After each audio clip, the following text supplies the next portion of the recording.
Que alívio, que alívio, que alívio. Vou falar de novo. Acho que não tem outra expressão para definir essa partida de hoje. Que alívio. Sai zica, sai zica, sai zica, sai zica. Que alívio, meu Deus, que alívio, que sufoco. Que sufoco. Mas hoje, cara, o que importava no jogo de hoje era o Vasco vencer. Era o Vasco voltar a vencer. Não importava da forma como fosse acontecer. Podia ser no sufoco de 1-0, do jeito que foi. Podia ser de 2, 3, 4-0. Cara, não importava. O Vasco hoje tinha que vencer. O Vasco não podia emendar mais uma partida sem vencer. O Vasco não podia ter a sua 7ª derrota seguida. O Vasco não podia entrar numa fase de 11 jogos sem vencer no Campeonato Brasileiro. O Vasco já estava ali na sua pior sequência, né, de Campeonato Brasileiro da história, o pior início de Campeonato Brasileiro da sua história. Então, a vitória de hoje é importante para quebrar essa sequência, né, para quebrar essa fase ruim. Não vou dizer aqui que o Vasco jogou bem, porque longe disso. O Vasco não jogou bem. Não jogou bem, mas conseguiu sair com os 3 pontos que, cara, era o que realmente importava. Um time que está sem treinador. O treinador do Vasco hoje, o William Batista, que eu tenho até que parabenizar aqui o William Batista, que conseguiu, né, tirar o Vasco aí desse limbo, dessa fase horrível. Conseguiu vencer o jogo. É um treinador que tem 30 anos de idade, cara. Ele tem a minha idade. 30 anos de idade. Talvez, se você...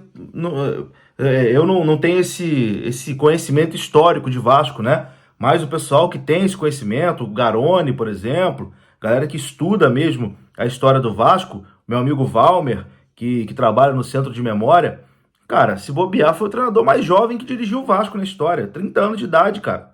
Muito jovem. E conseguiu, no meio dessa pressão, talvez num dos momentos mais difíceis da história do Vasco, conseguiu os 3 pontos. Era o que realmente precisava. Parabéns aí ao treinador William Batista. E como eu disse, o que a gente precisava hoje realmente era vencer. Enfim, vamos falar dessa partida, vamos contextualizar tudo o que aconteceu hoje. Não é porque o Vasco venceu que eu vou dizer aqui que tá tudo bem, que eu tô satisfeito. Longe disso, não tô satisfeito. Tem muita coisa ainda para melhorar e acho que o jogo de hoje foi bastante preocupante e mostrou algumas coisas que realmente, assim, a montagem desse time do Vasco foi muito ruim pela direção de futebol. Vou agradecer aqui os meus parceiros, ó, da Vral, até deixei aqui do ladinho para fazer parte aqui desse vídeo, né? Que bom, a Vral chega aqui no canal numa boa hora, né? Numa vitória do Vasco, já chegou dando sorte, vou até dar uma... Tamo junto aí. Hoje, eu assistiria o jogo hoje com a Vral, lá em São Januário, mas... Infelizmente, por conta aí da punição que o Vasco sofreu, o jogo foi com os portões fechados, aí evidentemente, né, não deu para estar lá junto com a galera da Vral, mas já agradeço aqui pela moral que eles estão dando aqui no canal. Bom, partida muito ruim do Vasco, né? Não dá pra gente dizer aqui que foi uma partida boa. O Vasco não jogou bem, o primeiro tempo foi um pavor. Cara, eu conversando aqui com os meus amigos, em grupo de WhatsApp, amigos vascaínos, né, a gente trocando mensagens... o que todo mundo falava é, cara, esse time não vai conseguir fazer 20 pontos no campeonato. Esse time não vai conseguir arrumar nada no campeonato. Impossível, o time é muito ruim. O time não consegue fazer nada. O time não consegue criar. O time, porra, o Cuiabá começou nos primeiros minutos pressionando o Vasco. Parecia, cara, que o Cuiabá ia fazer um gol e seria um repeteco ali das últimas atuações do Vasco, das últimas derrotas. Graças a Deus que depois o Vasco conseguiu equilibrar o jogo. Ainda no primeiro tempo o Vasco consegue equilibrar a partida. Eu acho que o Cuiabá até foi um pouquinho melhor no primeiro tempo, mas na parte final do primeiro tempo, dos 40 em diante, o Vasco conseguiu ser melhor que o Cuiabá. Até teve algumas oportunidades ali e não conseguiu fazer o gol, mas o Vasco termina o primeiro tempo melhor que a equipe do Cuiabá. E aí no segundo tempo, o jogo continuou ruim. Não vou negar, o jogo continuou ruim. Se você não assistiu, você não perdeu muita coisa não, o jogo foi bem fraco. Mas uma coisa que me irritou muito ali no segundo tempo, que o Vasco não consegue criar, né? O Vasco praticamente não criava jogada nenhuma, o Vasco era tentando chuveirinho, alguma coisa do tipo. Mas um time muito fraco. O jogo hoje, tecnicamente, muito ruim. Parecia até aqueles jogos que a gente assistia na Série B do ano passado, né? Um jogo muito fraco. E aí... O Vasco teve uma oportunidade ali num contra-ataque no segundo tempo, que poderia ter feito 1-0, e eu fiquei quase maluco aqui na sala de casa, que foi quando o Alex Teixeira sai, só tinha um zagueiro, tava Alex Teixeira e Rayan. Se ele toca pro Rayan, provavelmente o Rayan faria ali o gol do Vasco, mas o Alex Teixeira se embolou todo com a bola, enfim. O Alex Teixeira que infelizmente também tá muito difícil de defender.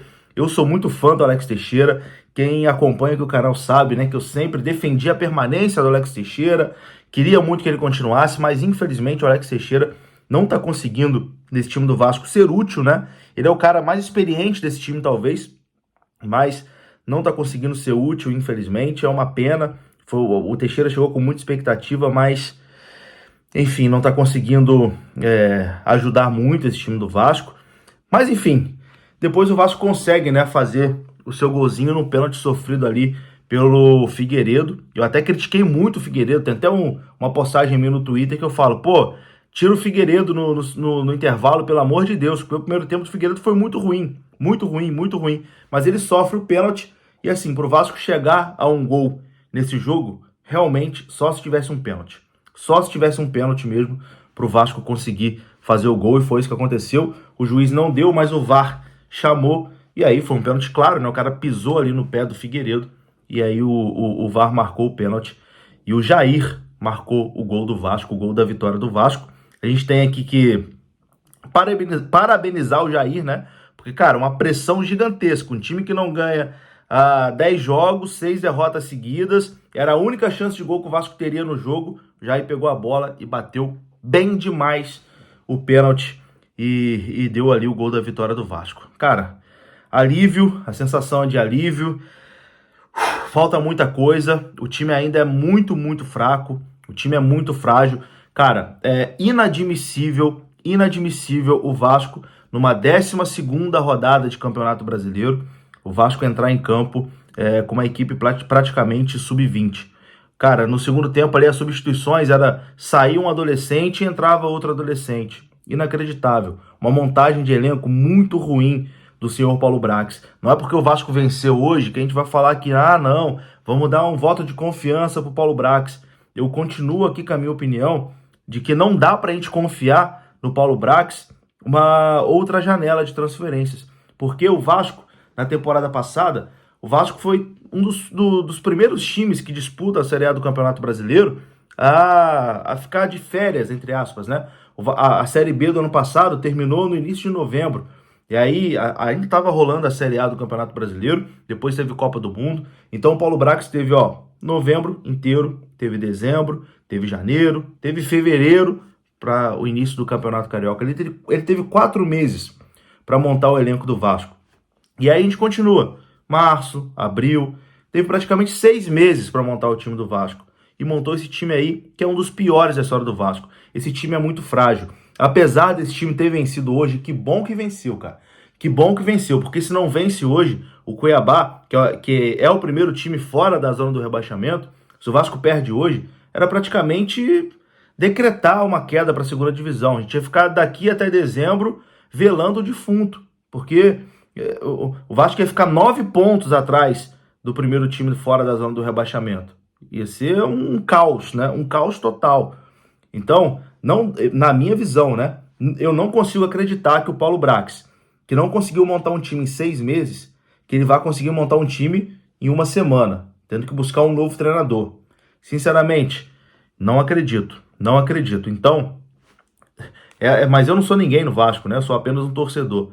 Eu mudaria, né, toda essa gestão de futebol. Abel Braga, Paulo Brax, Barbieri já foi, enfim. Tentaria começar do zero, né? Porque o que foi montado aí é um escárnio, né? O cara gastou mais de 100 milhões de reais para montar esse time aí que a gente viu em campo, que a gente tem visto em campo no Campeonato Brasileiro. O pior início da história do Vasco. Um time que conseguiu uma vitória hoje, que bom que conseguiu. Mas, cara, conseguiu porque apareceu um pênalti. Que bom que apareceu esse pênalti. Cara, é agradecer aos céus por ter aparecido esse pênalti. Mas é muito, muito, muito, muito pouco. E, cara, pra encerrar também a questão do jogo hoje sem torcida, né? Eu acho que no final das contas acabou sendo bom pro Vasco. Essa é a minha visão. E eu já conversava isso com outros amigos falando sobre isso. Eu achava que jogar sem torcida nesse momento poderia ser um pouquinho melhor para esse time do Vasco, porque é um time que estava sentindo muita pressão, é um time muito jovem. Cara, o time do Vasco é praticamente um time sub-20, que tem Jair, Alex Teixeira e o Léo Jardim no gol. O resto é um time praticamente sub-20. Então, cara, se o jogo fosse hoje, por exemplo, em São Januário, aquele 0-0 no primeiro tempo, onde o Cuiabá foi melhor, a pressão no intervalo já está gigantesca. No segundo tempo, ali, a torcida já está praticamente sem paciência. O Vasco foi conseguir o seu gol ali, faltando 15 minutos para o jogo, né? Então a gente não sabe como seria a reação da torcida, né? Por mais que a torcida apoie, tá sempre junto, mas a pressão, né, em cima desses jogadores, não sei como eles conseguiriam suportar. E contra o Goiás isso ficou evidente, né? Então acho que acabou também que esse jogo sem torcida, é até estranho falar isso, né? Mas acabou sendo benéfico nesse momento, para dar uma arrefecida também no clima, porque o clima não estava muito legal. E agora primeiro, o departamento jurídico do Vasco trabalhar para reverter essa punição, para que quando o Vasco volte a jogar com a torcida, né, a torcida esteja ali ao lado do time e aproveitar, entre aspas, esse momento sem torcida para conseguir pontuar, fazer uma boa janela de transferências, né, para trazer o torcedor de volta, para o torcedor abraçar esse time, trazer um bom treinador renomado, treinador com casca, para o torcedor abraçar. E aí, quando voltar o público em São Januário, nos jogos do Vasco, enfim, ter uma sinergia, uma sintonia entre time e torcida para que a gente consiga sair dessa situação. A gente conseguiu dar hoje o primeiro passo, mas ainda é uma situação muito, muito, muito complicada. Mas é isso, como eu disse no pré-jogo, hoje eu estava confiante que o Vasco ia conseguir uma vitória. O Vasco conseguiu essa vitória, que bom. Seguimos em frente aí e que seja o primeiro passo da nossa arrancada para fugir dessa situação que os incompetentes colocaram a gente. E para encerrar esse vídeo, cara, jogador, por mais que a gente fique pé da vida, cara, para mim os jogadores que estão hoje no Vasco são os menos culpados dessa situação. A culpa principal é de quem montou esse elenco, que é muito fraco, muito, muito, muito, muito fraco. Quem manteve o Maurício Barbieri, inacreditável, né, a fragilidade do time do Barbieri. Que manteve o Barbieri tendo a pior sequência da história do Vasco, manteve o Barbieri com 10 jogos sem vencer, 5 derrotas seguidas, enfim, eles são os maiores culpados. Os jogadores, cara, estão aí roendo o osso, aguentando pressão, etc e tal. Enfim, na minha visão, não sei se vocês concordam, mas os jogadores têm muito menos culpa do que os dirigentes que montaram essa porcaria aí. Então, o jeito é abraçar os jogadores, torcer para que chegue reforços aí nessa janela do meio do ano, para a gente fugir dessa situação e ter um ano um pouquinho mais tranquilo, né? Ainda dá para recuperar e o jogo de hoje foi muito importante para isso. Tamo junto? Brindezinho aqui para encerrar, saudações. Até a próxima. Ganhamos! Ganhamos!